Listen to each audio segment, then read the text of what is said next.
السلام علیکم۔ دریدہ دل چینل پر شکیل ظاہر کی طرف سے خوش آمدید۔ آج کا ہمارا موضوع ہے پاکستان میں انجینئرنگ کے شعبے کی ترقی۔ سوال یہ ہے کہ پاکستان میں انجینئرنگ کے شعبے کو کیوں کر ترقی دی جائے؟ میری ذاتی رائے میں اس سوال کا جواب اتنا آسان نہیں ہے۔ انجینئرنگ کا شعبہ کئی جہتوں پر محیط ہے، اس میں بہت سی ٹیکنالوجیز آتی ہیں، خود انجینئرنگ کے بے شمار شعبے موجود ہیں۔ جب ہم انجینئر بن رہے تھے تو انجینئرنگ یونیورسٹی لاہور میں کل 8 شعبے یا ڈپارٹمنٹ ہوا کرتے تھے۔ اب ان کی تعداد 20 سے زیادہ ہو چکی ہے۔ وقت کے ساتھ ساتھ ان میں اضافہ ہی ہوگا، لیکن ہم دیکھتے ہیں کہ پاکستان میں انجینئرنگ کا شعبہ چونٹی کی رفتار سے چل رہا ہے۔ اس کی بہت سی شکلیں ہیں۔ پہلی بات تو یہ ہے کہ ہمارے یہاں جو چیز بھی بنائی جا رہی ہے، جو چیزیں بھی بنائی جا رہی ہیں، ان کا معیار ایسا ہے کہ خود پاکستانی انہیں خریدنا پسند نہیں کرتے۔ اگر کسی کے پاس پیسہ ہو تو وہ یہ چاہتا ہے کہ اسے باہر کی بنی ہوئی چیز ملے۔ میں آپ کو اپنی مثال دیتا ہوں۔ میں نے ایک ریفریجریٹر خریدا جو باہر سے بن کر آیا تھا۔ وہ برسوں چلا اور اسے کچھ بھی نہیں ہوا، لیکن وہ چھوٹا تھا۔ پھر ہم نے ایک پاکستانی ریفریجریٹر لیا، وہ 2.5 سال سے زیادہ نہیں چل پایا۔ اس میں مسائل آنا شروع ہو گئے۔ پھر ہمیں معلوم ہوا کہ فلاں پاکستانی کمپنی بہترین ریفریجریٹر بناتی ہے، چنانچہ ہم نے پچھلے سے جان چھڑا کر یہ نیا ریفریجریٹر لے لیا۔ وہ بھی 3 سال سے زیادہ ساتھ نہ نبھا سکا۔ بالآخر میں نے جرمن کمپنی سیمنز کا ریفریجریٹر خرید لیا اور میں سکون میں آ گیا۔ یہی حال بجلی کے سوئچ، سینیٹری کی چیزوں، موٹر سائیکلوں، رکشوں، گاڑیوں اور دوسری چیزوں کا ہے۔ وہ موٹر سائیکل جس کا انجن پاکستان میں بنتا ہو، اس کی زندگی بھی 5 سال سے زیادہ نہیں ہوتی۔ اس کے مقابلے میں جن کے انجن باہر سے امپورٹ ہوتے ہیں وہ بہترین کارکردگی دکھاتی ہیں۔ گاڑیوں کا بھی یہی حال ہے۔ پاکستان میں بننے والی ایک گاڑی اور اسی ماڈل کی کار جو باہر سے آئی ہو، دونوں کی کوالٹی میں زمین آسمان کا فرق ہوتا ہے۔ اس کا مطلب یہ ہوا کہ ہمارے یہاں کوالٹی کنٹرول کا شعبہ بے حد کمزور ہے۔ حکومت نے ایک ادارہ قائم کیا ہے جو کوالٹی کنٹرول کے شعبے کی نگرانی کرتا ہے، لیکن وہ کیا کرتا ہے اس سے کوئی واقف نہیں ہے۔ اس کا کام بہرحال بازار میں موجود چیزوں میں نظر نہیں آتا۔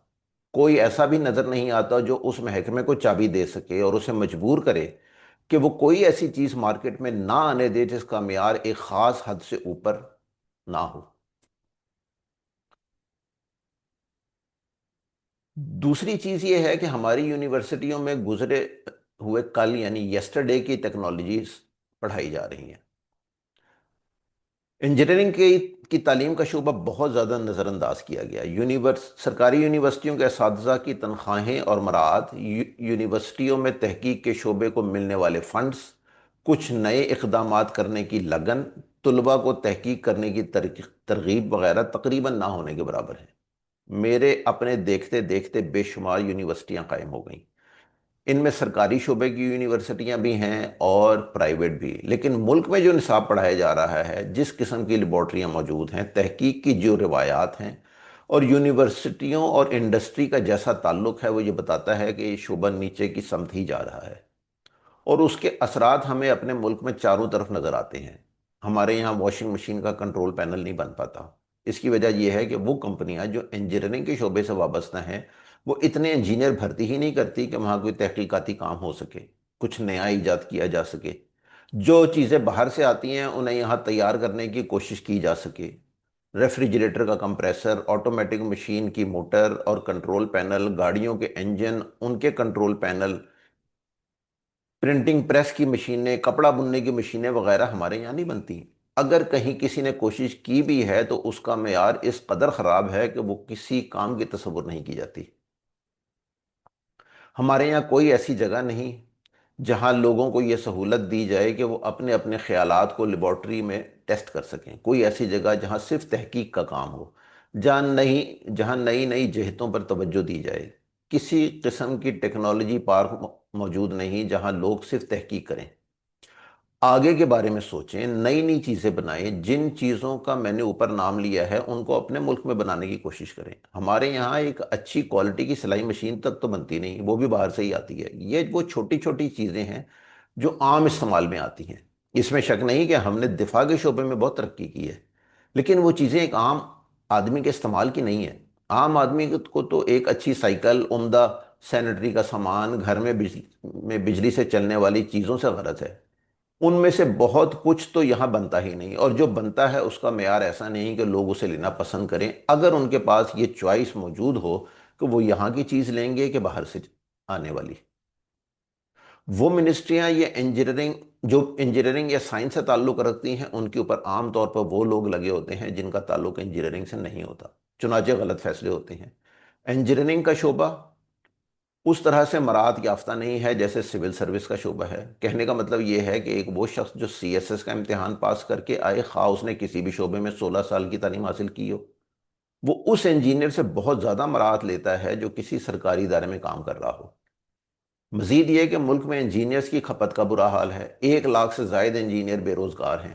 جس ملک میں انجینئر کو نوکری نہ مل رہی ہو جبکہ دوسرے شعبے والے آگے آ رہے ہوں، وہاں کیسے انجینئرنگ ترقی کرے گی؟ اور جس ملک میں انجینئرنگ ترقی نہیں کرے گی، وہ خود کیسے ترقی کرے گا؟ یہ سیدھے سیدھے سے دو سوال ہیں۔ ہمارے ملک کی صنعت ہمارے ملک کی صنعت نے اتنی ترقی نہیں کی کہ وہ اتنے انجینئر بھرتی کر سکے جتنے یہاں بن رہے ہیں۔ یہی وجہ ہے کہ اب یونیورسٹیوں میں انجینئرنگ کے شعبوں میں داخلے کم ہوتے جا رہے ہیں۔ اب توجہ آئی ٹی کی جانب ہو چکی ہے، انجینئرنگ کے شعبوں میں لوگوں کا شوق کم ہوتا جا رہا ہے۔ اس کی وجہ یہ ہے کہ انجینئرز کے لیے نوکریاں ہی نہیں ہیں۔ اگر آپ اخبارات کا مطالعہ کریں تو آپ کو معلوم ہو جائے گا کہ وہ محکمے جن کا تعلق انجینئرنگ سے ہے، وہاں بھی اوپر کے نشستوں میں بہت سارے غیر انجینئر تعینات ہیں۔ منسٹریوں کا تو بہت ہی برا حال ہے، وہاں وزیر، مشیر اور سیکرٹری، ڈپٹی سیکرٹری وغیرہ زیادہ تر غیر انجینئر ہیں۔ انہیں کیا معلوم کہ انجینئرنگ کیا ہوتی ہے اور اسے کیوں کر ترقی دی جا سکتی ہے، اس کے کیا مسائل ہیں، ان مسائل پہ کیسے قابو پایا جانا چاہیے۔ چنانچہ وہاں فائلیں چلتی ہیں، لیکن بقول منیر نیازی حرکت تیز تر ہے اور سفر آہستہ آہستہ۔ انجینئرنگ کے شعبے سے وابستہ افراد کی تنخواہیں اور مراعات بھی دیگر شعبوں سے کم ہیں۔ وہ لوگ جو ملک کے لیے سڑکیں، پل، بڑی بڑی عمارتیں، میزائل، ٹینک، مصنوعی سیارے، JF-17 لڑاکا جہاز وغیرہ بنا رہے ہیں اور جن کی وجہ سے ملک کی جی ڈی پی اوپر جاتی ہے، وہ بیچارے جوتے ہی چٹکھاتے رہتے ہیں۔ ان کے مقابلے میں آپ دوسرے شعبوں کی تنخواہوں اور مراعات کی جانب توجہ دیں تو آپ حیران رہ جائیں گے۔ ججوں کی تنخواہیں، مراعات اور پینشن دیکھیں، 26 لاکھ روپے ان کی پینشن ہوتی ہے۔ بیوروکریٹ حضرات کی تنخواہوں اور مراعات پر توجہ دیں، فوجی افسران کی مراعات اور تنخواہیں دیکھیں تو آپ کو معلوم ہوگا کہ وہ لوگ جو واقعی اس ملک کو صحیح معنوں میں ترقی دلا سکتے ہیں، یعنی انجینئرز، وہ مالی لحاظ سے بہت پیچھے رکھے گئے ہیں۔ تو پھر لوگ کیوں اس طرف آنا چاہیں گے؟ جن مسائل کا اوپر ذکر ہوا، جب تک ان پر توجہ نہیں دی جائے گی، ملک انجینئرنگ کے شعبے میں یوں ہی لڑکتا رہے گا۔ ہم باہر سے گاڑیوں کی پوری کٹ منگا کر یہاں انہیں جوڑ کر خوش ہوتے رہیں گے کہ یہاں بے شمار گاڑیاں بن رہی ہیں۔ اسی طرح باہر سے ریفریجریٹر، واشنگ مشینیں، گرائنڈر، مائکرو ویو اوون وغیرہ کے پارٹس منگا کر یہاں جوڑتے رہیں گے اور کہیں گے کہ اب ہم سب کچھ اپنے ملک میں بناتے ہیں۔ جس انڈسٹری میں تحقیق نہ ہو رہی ہو اور وہ کبھی کچھ نیا نہیں بنائے گی۔ آئی فون کا ہر سال ایک نیا ماڈل آتا ہے، وہاں کچھ انجینئر ہیں جو مسلسل یہ کام کر رہے ہیں کہ کیا نیا کیا جائے۔ ہمارے یہاں کون سی ایسی چیزیں ہیں جن کے ہر سال نئے ماڈل ہم خود تحقیق کر کے بناتے ہوں؟ میرا خیال ہے کہ کوئی ایسی چیز نہیں ہے۔ چنانچہ ہماری حکومت کو چاہیے کہ خواب غفلت سے جاگے اور اس شعبے کی طرف توجہ دے۔ اس کی ترقی کے بغیر پاکستان کی ترقی صرف ایک خواب ہی رہے گی۔ یہ ہمارا آج کا ٹاپک تھا۔ آپ کی توجہ کا بہت بہت شکریہ۔